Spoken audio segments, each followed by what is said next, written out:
Hello, everyone. I'm thrilled today to have with us Dr. John FitzGibbon, who many of you will know. And John was, of course, one of our initial faculty members and served as the director of rural planning and development and the director of the School of Environmental Design and Rural Development, where rural planning development is now housed.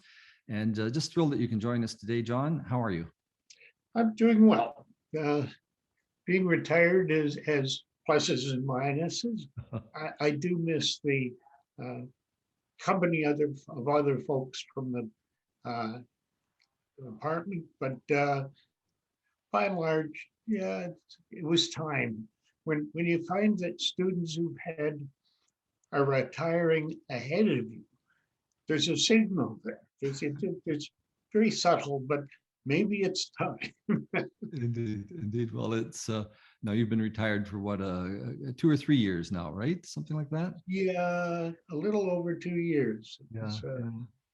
Yeah. Well, it's great to have you with us, and we'll talk about some of the early days with this rural planning and development, and sort of go through to the present. So maybe if you wouldn't mind just starting, John, how you came to be at rural planning and development, and where you were before that, a little bit of that background.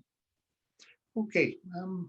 Yeah, I was faculty at the University of Saskatchewan, which in many ways is like the University of Guelph, has agriculture and has extension. They were just developing a planning program there at the point when I was leaving. So that got off and is still doing okay. I mean, it's not a big program, but it was kind of interesting because in sort of my career as a faculty member, I was brought on to a geography department, which in many ways is a bit of everything. You know, looking at social issues, looking at biophysical, and all of those things. And I found my career moving away from the academic realm into the practitioner's realm, because I was then working with government agencies, communities, helping them to deal with problems related to their natural resources. And it was fun. I think there were a number of reasons why I left Saskatchewan. And the primary reason was that Cheryl would like our kids to grow up knowing and interacting with their grandparents, which of course they couldn't do very much if we lived out west. Yeah. So there was two things. One, the fit between the direction my career was going, and the fact that our family was here was an added incentive to apply to Guelph. And my family and both Cheryl's family are within 45 minutes drive from the university, so it worked out very well. Yeah, and of course you brought that strong environmental and bioresource background to the program. Yeah, and I was in the program to develop courses in environmental impact assessment, which had become a significant part of the planning process. And it was also expected that I would work with other people in the school and other departments in their programs. So it was an interdisciplinary, independent unit responding to the, or at least being governed by the president, some vice president academic, that's what it was.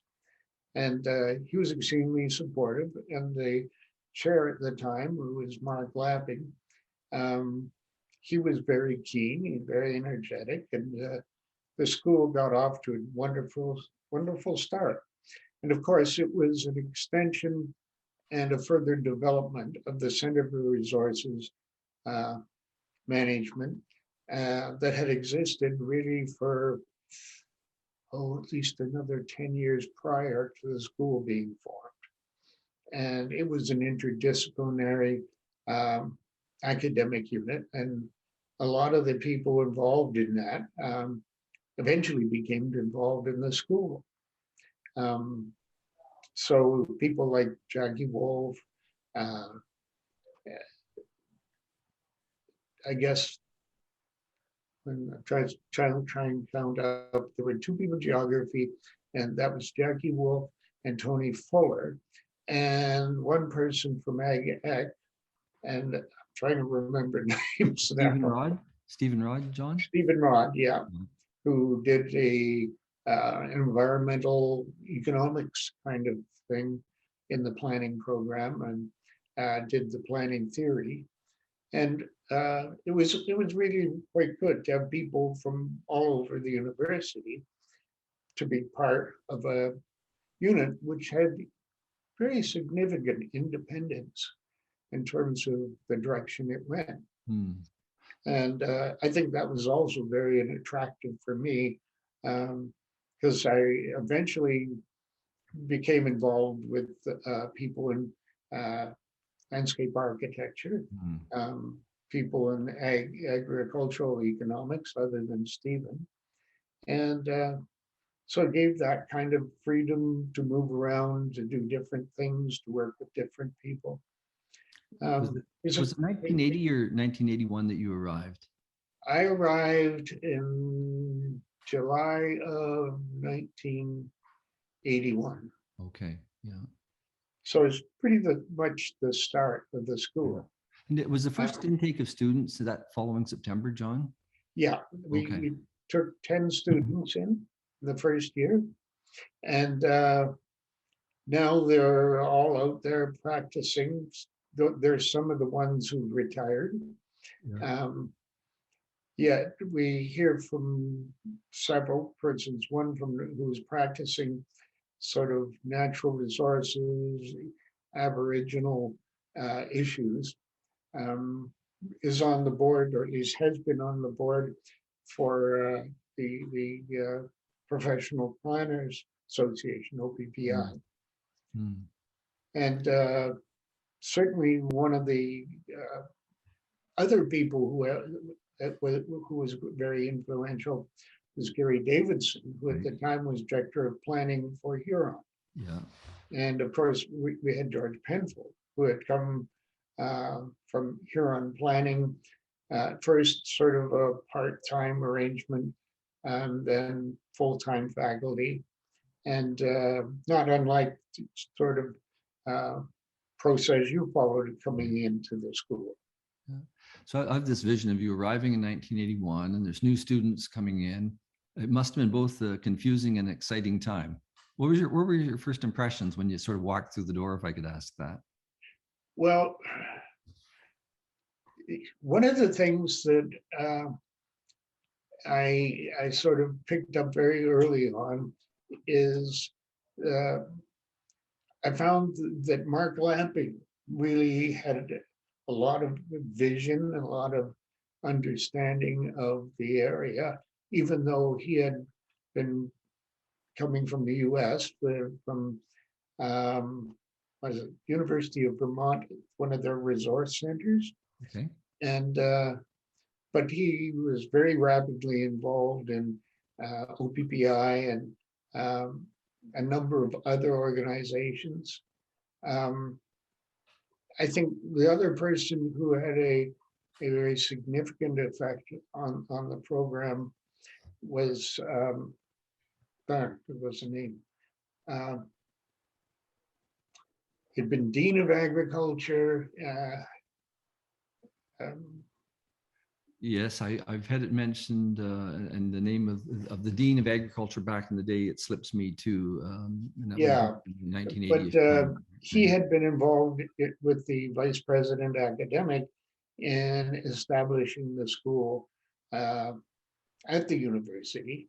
I'll probably just finish the interview and I'll remember his name. I know he's passed away, but it was kind of an interesting thing because a lot of the other departments were very jealous of the independence that we had. And you had to overcome that, which was at times a little sticky, at times really good. I enjoyed working particularly with people from landscape architecture and people from the agricultural economics departments, which at that time had rural extension as part of agricultural economics. It was interesting because structurally, this back in that day, the school existed quite independent of other units in campus, didn't it? Because it was referred to, as I understand it, University School of Rural Planning and Development, and it was sort of like if you had a diagram of the university, it was sort of stuck out there on its own, separate from colleges and the like. We weren't really conventionally placed in the institutional structure. It was rather different than most departments that were in a college. We were not. Most departments report to deans of a college. We did not. And again, it gave us the ability to do other things. Of course, over time, it evolved that the university school became, as I recall, the word university was dropped. It was just the School of Rural Planning and Development. And then in time, under your leadership, because you were the director for an extended period of time, it merged into the School of Environmental Design and Rural Development, along with landscape architecture and at that time rural extension, which became capacity development and extension. So you were there through all of that. Any reflections on that, those processes, John, that led to those changes? Yeah, the school had expanded very significantly in the 1980s. And as we moved into the 90s, economic sort of circumstance changed to having kind of a pretty significant budget. We were getting cuts. And it was a result of the cuts to the university, which the budget for the school basically saw reductions. And it was a matter of, rather than managing growth and expansion, we were managing reductions and trying to develop ways and means of delivering quality programs under economic pressure. And as a result of these things, and certainly because of the fact that we were beginning to be seen as having special sort of situations and not through its fear among the colleges that we would be left alone and we wouldn't get cut like they were. And at that time, that was not the case. We experienced the cuts as well. And we, although we lost a couple of positions, we got them back. And we also had to find ways and means of carrying out what we were doing that got funding from other sources. And the natural process led us to ending up to being in the College of Agriculture. And we were, if you consider agricultural economics a social science, we were the other social science within the college, because everything else was pretty much science oriented, pretty much agri-food oriented, and not so much agricultural community, which we covered. And I think that the university saw this as a way of normalizing our relationships. And to a degree it did. We were now then at that time reporting to the dean. And that's when Jackie Wolf and Tony Fuller's positions were moved over to the school from geography. And my position had been 50% with the school, 50% with geography, and that was shifted to being 50% with the landscape architecture. And that persisted, and to a degree, it persists today because outside of the planning interest that I have, the interest in landscape architecture became much more significant, and I was working with a number of people there. So I was just going to say, John, did that help to pave the way for planning and landscape architecture and capacity development and extension to come together? Yeah, I think that was part of it. The cuts came also in the form that, and this is where we got to the point of the school. There were 3 small departments, small units, and they felt that reduction of, or at least they wanted to manage large units rather than so many small units. And they felt that it would make for some savings. And I believe it did, so that they started to say or move with, first of all, sort of gentle suggestions that we consider merging with agricultural or extension. So extension wasn't fitting in well with ag economics, and they were moved over to part of the school in a linkage to planning. LA also experienced cuts, and it's a small school with a very large undergraduate cohort. They were at the time taking in about 40 or 50 a year. That was expanded to 70, which for the kinds of courses that landscape architecture ran, it made it less personal as an undergraduate degree, because they just simply couldn't service 70 undergraduate students at the same level of interaction than they could do with 30 or 40. And they were under pressure significantly to enlarge that. And they felt that we had an opportunity to bring planning and design together, which made sense. But planning being brought together with a adult education and communications program that was in rural extension. So initially there was an informal relationship established. Then the university moved to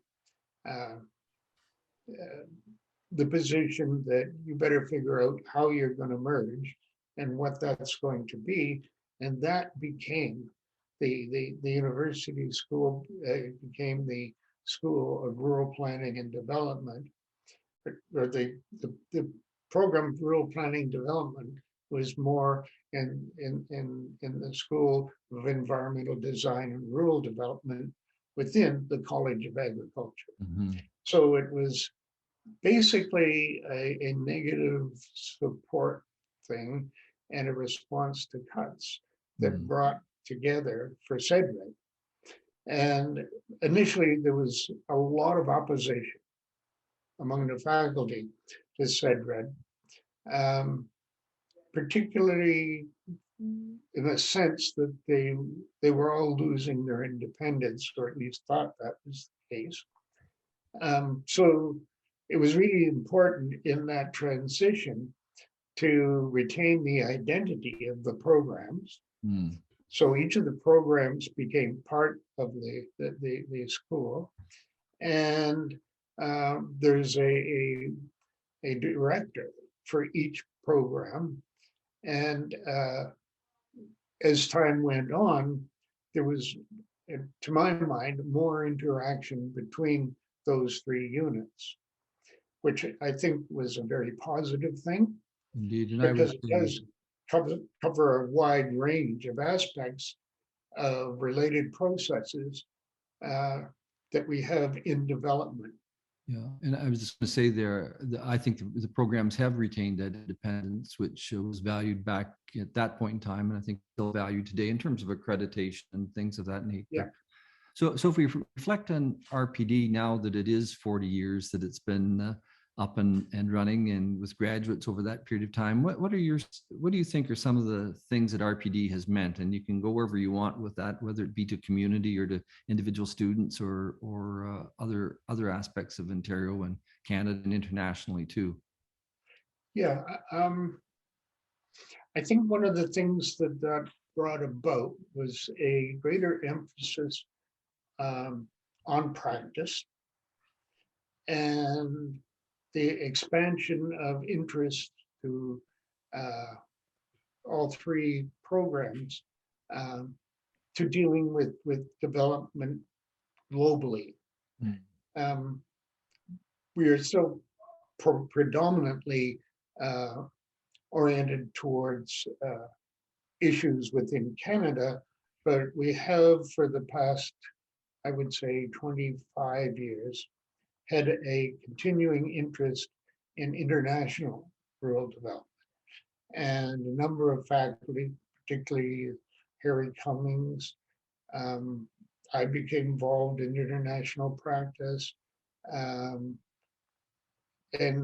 we modified our courses to deal with the context of international rural development. And I think that was very positive, because I do think we've had an impact internationally. And at the same time, we've retained and further developed our practical involvement with Canadian planning and development. And I think a much stronger relationship between the school and the professional association, with being OPPI, and with CIP, the broad national, the provincial. So that I would say today we're probably doing as much or even more in terms of small projects dealing with the issues and problems that rural communities have. And I think that has given us a lot of credibility. I think it has meant that our students become employed in a lot of rural municipalities, and with a lot of different professional organizations that are doing development, and businesses that do development. So I'd say that from the beginning, we were largely students were going to governments at all levels. That has continued. And we now see students going into private sector practice much more than they were previously. And I think it is because they are the students who go through the program get a very broad base in terms of their learning about how to work in communities. And I think that's very attractive to both small municipalities, but also to small professional businesses. If you were to, in reflecting back, if we start to look forward as well, as to the next 40 years, and maybe messages that you would say to incoming students, to sort of wrapping those two together, what thoughts come to your mind in terms of preparing for the next 40 years and as well messages to potential incoming students. Yeah. We're seeing and will continue to see changes in the structure of government in rural areas. I expect that we will see probably not mergers, but the emergence of intermunicipal agreements, which is going to allow municipalities to retain their political independence, but through a collaborative process, they're going to be able to get a critical mass of people to give them more capacity. So rather than, for instance, we have one student right now working for a rural municipality, and he is the only planner there, reports directly to the CAO. And his duties cover a very wide range of sort of activities that go on in that community. As that community grows its population, and as it starts to need more investment, particularly in infrastructure, I think we're going to see them take out agreements with the adjacent municipalities to deal with things like roads and bridges and water treatment, water supply systems. So kind of an engineering side, but also the negotiated interaction side, which the planners do a lot of. So I think we're going to see cooperation and collaboration as a key element of rural municipalities. In terms of rural communities themselves,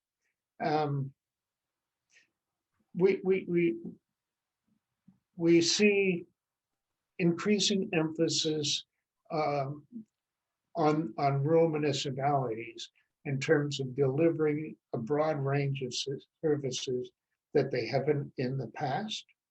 Mm-hmm. So they're doing things like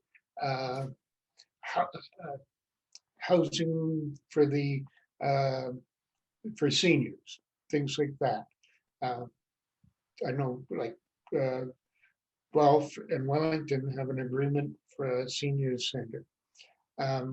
We're going to see more of that kind of thing, because building accommodations for seniors and rural municipalities having a top heavy from a point of view of age profile,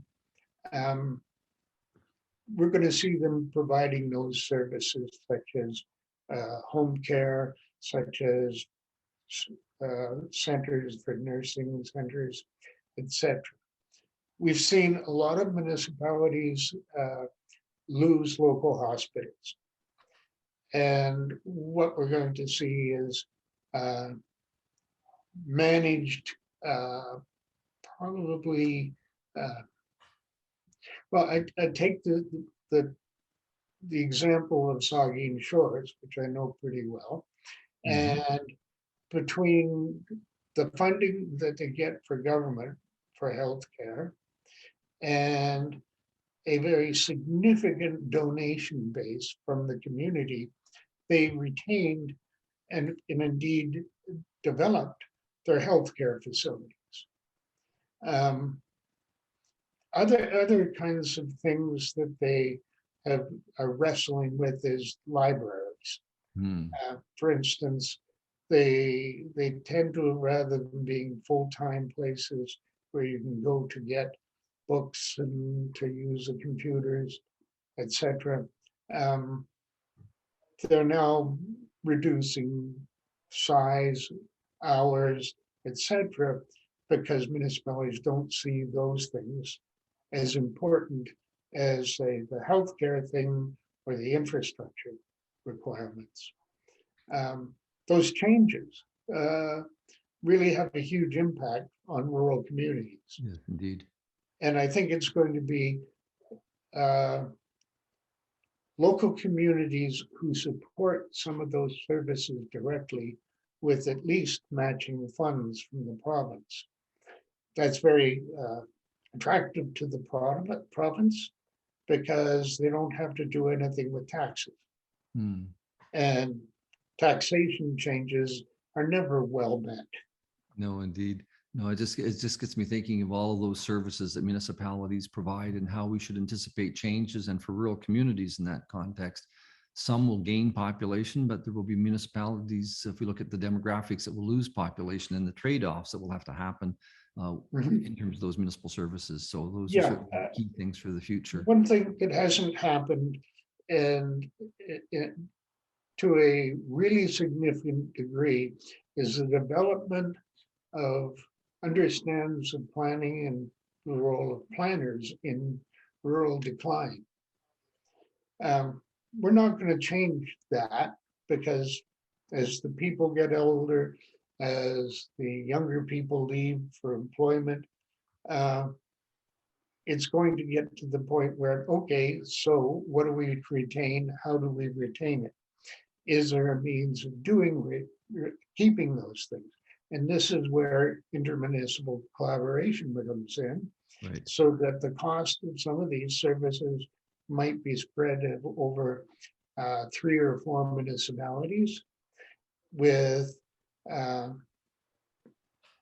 both municipal funding from tax base, donation bases from the local organizations that want to retain these things, and they're going to have someone who can manage different things and meet the differences of different communities, all of which are dealing with decline in their population. I know that the facility in Chesley has gained funding from adjacent municipalities because it's really a nursing home plus I would say, a location where part-time health professionals sort of man the station. For instance, again, coming back to an example, Guelph is now part of this health system, so that we have hospitals in Guelph, which is the major center, and hospitals, a hospital in Palmerston, which is part of that net. And so that we see specialists coming from Guelph, spending 1 or 2 days a week in a rural municipality, so that they're there in those rural areas, the major support coming from larger communities, but the funding being generated within all of those municipalities. And I can see how that is going to happen more broadly. And it takes the provincial government partially off the hook, because their closing of rural hospitals met with huge resistance, and certainly the voters shifted in a lot of areas because they didn't see government supporting rural interests. Certainly, as you mentioned that example, I see, into the future, the importance of thinking about how regions interconnect, right? The urban centers such as Guelph, which isn't a large city, but plays a really important role in the overall rural landscape beyond it in terms of Wellington County and beyond. Maybe, John, as we sort of to wrapping up our discussion, a question for you. And I know you're still busy reading and researching and the like, but also, what would you say to former students? What message? I say to former students, it depends on what they're doing. They want to advance more quickly within the municipal system. I've had a number of them, and I've recommended it to them to go and get a master's, a part-time master's in public administration. Yes, yeah. And that gives them more of an understanding of the finance, of the human resource management that is required in the municipality. So and the idea of having a master's of public administration brings in a different set of skills and knowledge, which when you have the planning experience, knowing what the needs are, and you know how to administer that process, those two things together become really important. And with municipalities really being reluctant to hire large numbers of faculty, someone who can cover two areas is much better than someone can only do one. Yes. So I would say that they should consider that. Yeah.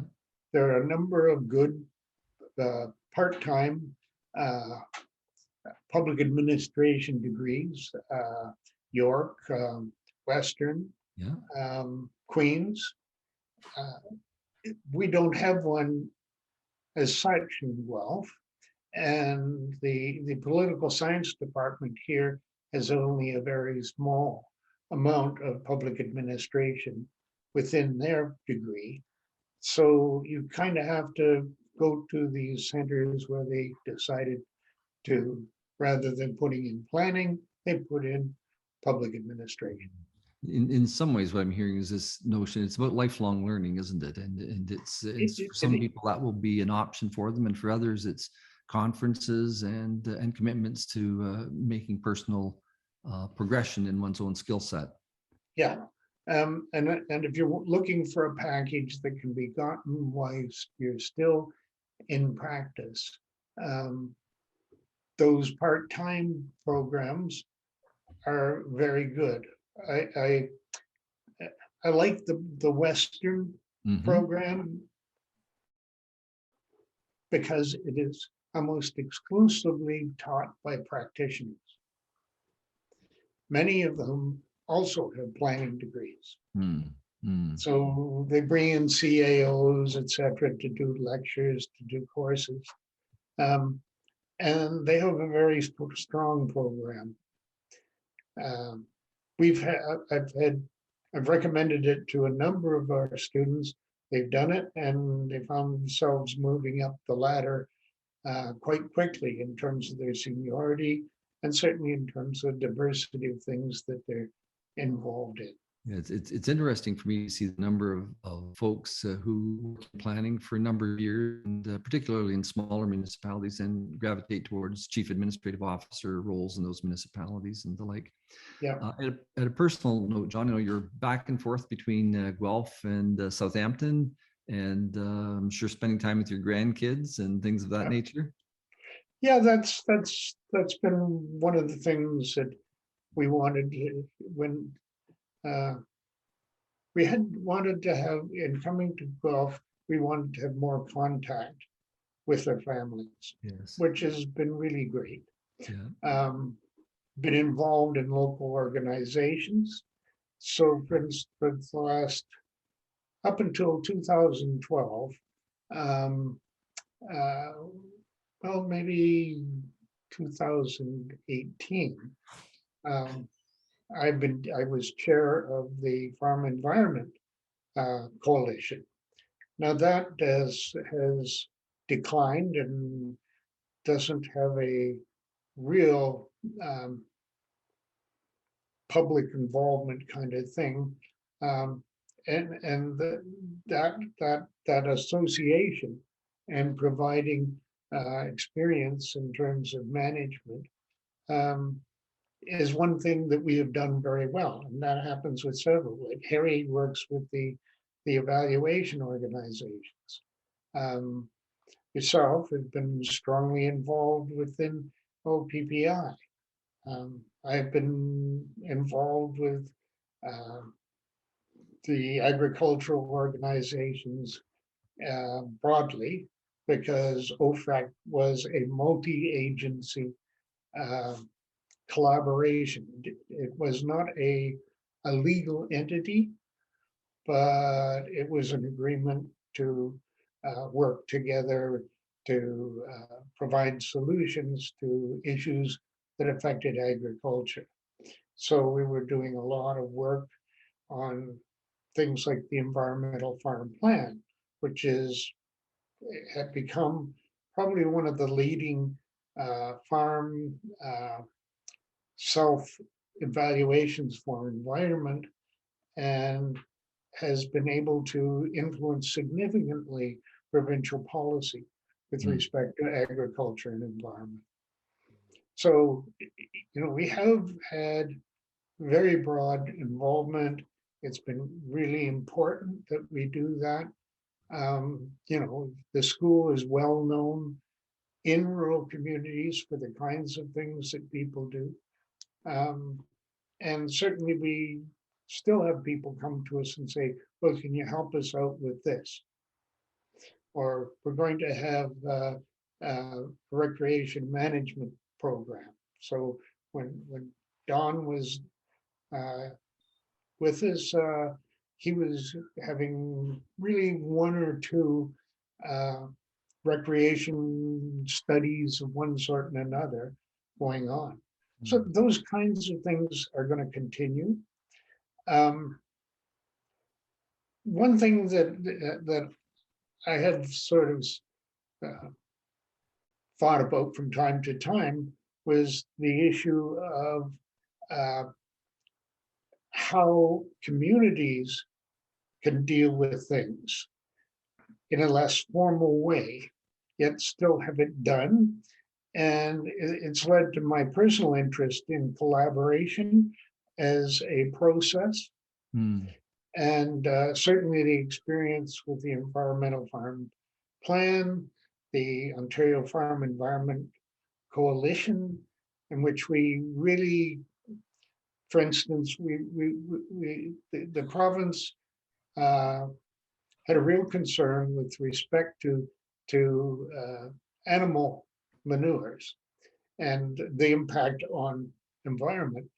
And we worked together to develop a framework which farmers could use to go through, which, along with the work of provincial specialists, gave rise to the nutrient management plan. And it was a collaboration between the farm organizations and the Ministry of Agriculture that gave rise to that. And that, again, has really significantly reduced the complaints and concerns about farm animal waste. So at least that's what other people call it. We call it farm animal resources. Yeah.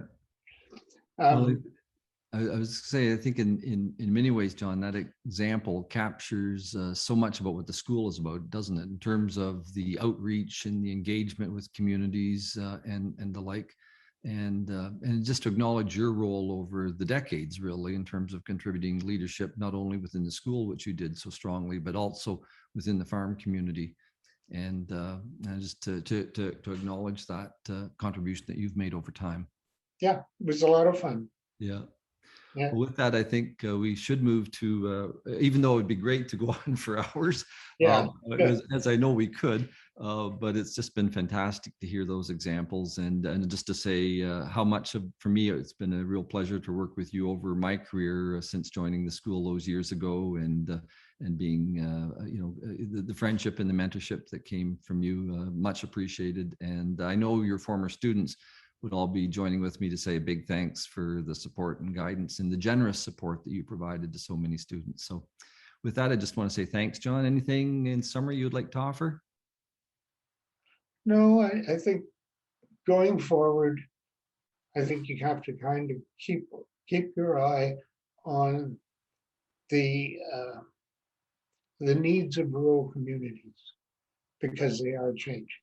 Yes. And if you don't change what you do and know, as a practitioner to that which is a problem or an opportunity for you, the people you serve, because we have a very strong view of service,